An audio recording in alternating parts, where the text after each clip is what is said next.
Hi, this is Grandpa from Grammy and Grandpa Read, and we have a little bit different type of story today, but I hope you can listen and pay attention because it's got a good message. This is called Rettie and the Ragamuffin Parade. It's a Thanksgiving story written by Trinka Hakes Noble and illustrated by David C. Gardner. And I think you'll love the pictures in this book. So here we go. All the tenement children on New York's Lower East Side couldn't wait for the Ragamuffin Parade on Thanksgiving morning, but no one was more excited than the young girl named Loretta Stanowski, whom everyone called Rettie.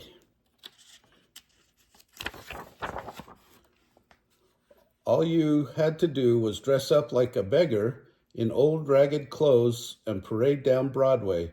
For Rettie, dressing up was easy. She already had holes in her shoes and worn patched clothes. Then fancy uptown people would line the streets and call, "Here come the little ragamuffins." If you held out your hand and asked, "Have you anything for Thanksgiving?" they'd give you a penny. But the best part of the Ragamuffin Parade happened on busy street corners. Handfuls of pennies were tossed in the air, then all the Ragamuffin children would scramble for them. It was called a penny scramble, and sometimes it got rough.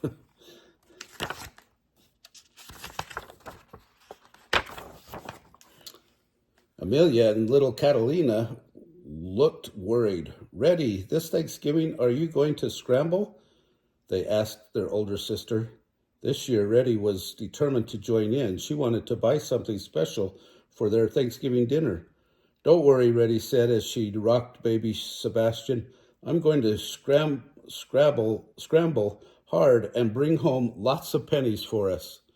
But that November in 1918, a great war raged in Europe. Many American men had gone to fight in America. Another war was sweeping across the land, one with an invisible enemy, influenza. Quarantine signs had been posted and large gatherings banned and schools closed. Rettie worried. What if they canceled the Ragamuffin Parade? She needed those pennies. Rettie's mom had been sick for a month, weakened by consumption.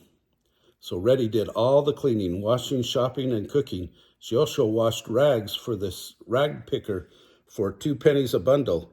After all, she was 9, the oldest. Who else would take care of the family while Papa was a soldier so far away in Europe? Besides, Mama would get better soon, wouldn't she? But there was no time for worry. Rettie hurried toward the pushcart market on Hester Street to do the shopping. At first, things seemed the same. The crowded, noisy hustle and bustle was there as always. Back alley garbage stench still mingled with the smell of horses waiting for their wagons to be unloaded. The squeak, squeak, squeak of rag picker's cart sounded the same as he called up to fire escapes and open windows. "Rags, rags, got any rags?" And someone was always cooking cabbage. But there were fewer boys pitching bottle caps on stoops and fewer girls playing hopscotch due to the influenza pandemic. Many children had become orphans overnight and were living in back alleys and taken off to orphanages. Rettie had heard bad things about the orphanages.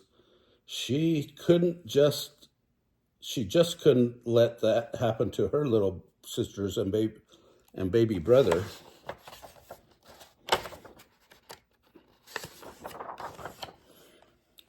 Over on Broadway, the uptown trolley still rattled and clanged, but fewer people rushed to board, and some of them wore masks, and on Hester Street, there were fewer pushcart merchants. "What, no pickled herring today?" complained Mrs. Goldstein. "How can I feed my family?" "Schmidt's whole family is quarantined," Mrs. Petroff said with a shrug. "And no beets. I ask you, how can I make my borscht without beets?" But Zimmerman's bread cart was still there. Rettie selected 2 hard, stale loaves. "That'll be 6 cents, said Mr. Zimmerman. "But my little sisters will break their teeth on these. I'll give you 2 cents each." Then she hurried to Clancy's for one small cabbage, and 3 mealy potatoes, which she got for a penny each. Then O'Leary's for 2 ladles of milk for baby Sebastian. Rettie had spent all her pennies, but she lingered at Rosette's fruit cart and secretly ran her hand over the smooth, cool orange pumpkins. Then she breathed in the sweet, ripe smell of apples, wishing she could buy them. Mrs. Goldstein haggled. "Rossetti, these apples fresh? She just shipped down the Hudson River from upstate this morning." Just then Rossetti spied Rettie. "Shoo, girl, only paying customers," he exclaimed, flapping his long apron at her.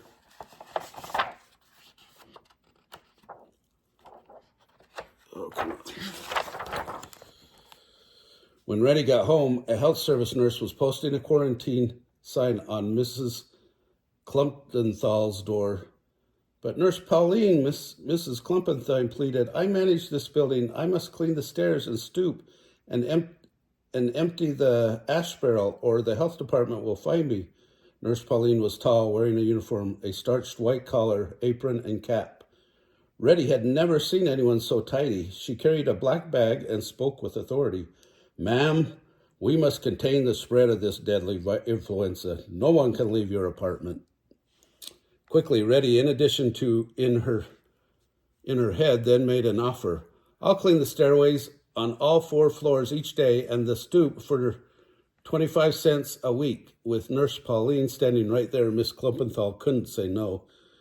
Nurse Pauline turned to Rettie, felt her forehead, checked for swollen glands, and said, Stick out your tongue, child." "Good, no influenza. Which is your apartment? I'm checking everyone in the building." When Nurse Pauline entered the tiny 2-room apartment, she saw neatly folded piles of clean rags and more clean rags drying on the fire escape. "Does your mama wash rags?" she asked. "No, ma'am, I do. Mama's been sick and Papa's away at the war." Nurse Pauline saw how clean everything was and how well cared for the younger children were. "You've been doing all this, child? If your mother doesn't get better and with your father away, do you know what that means?" Rettie lowered her head and almost cried. "Yes, ma'am," she sighed. "An orphanage." "Well, let's see what I can do." Nurse Pauline examined Mama. "Good, no influenza." She gave Mama some medicine, then instructed Rettie on the dosage. "Now, let me inspect your hands," she said. Briskly, Rettie's hands were spotlessly clean because they were always in soapy water.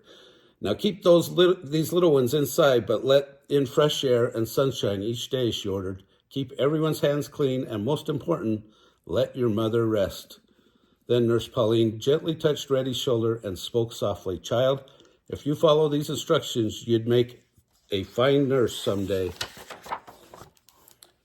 So Rettie made a little pretend school under the table where she taught Amelia and Catalina their numbers and letters while baby Sebastian napped in her lap. She told stories, hummed songs, and played little games, keeping everyone quiet so Mama could rest. At 4 o'clock each morning, while everyone was asleep, Rettie washed the stairs and railings, swept the halls, and scrubbed the stoop. The only thing that kept her going was the hope that the Ragamuffin parade wouldn't be canceled.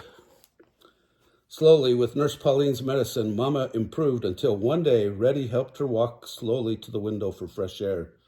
On that special day, November 11th, 1918, as Mama sat by the open window, they heard newsboys all over the Lower East Side shouting, "Extra, extra, the war is over." Then church bells started ringing all over New York, and for the first time in weeks, Mama smiled as Rettie, Amelia, and Catalina danced around baby Sebastian. "Papa will be coming home." After the next few weeks, a frigid wind blew through New York and slowed the influenza. World War I was over, and with the return of cold weather, the great influenza pandemic diminished. America had much to be thankful for this Thanksgiving, so President Woodrow Wilson declared the 28th of November would be Thanksgiving Day for all Americans to celebrate as one. But no one was more thankful than Rettie. On Thanksgiving morning, she dressed in her everyday patch clothes and wore worn shoes and proudly marched in the Ragamuffin parade with her face beaming.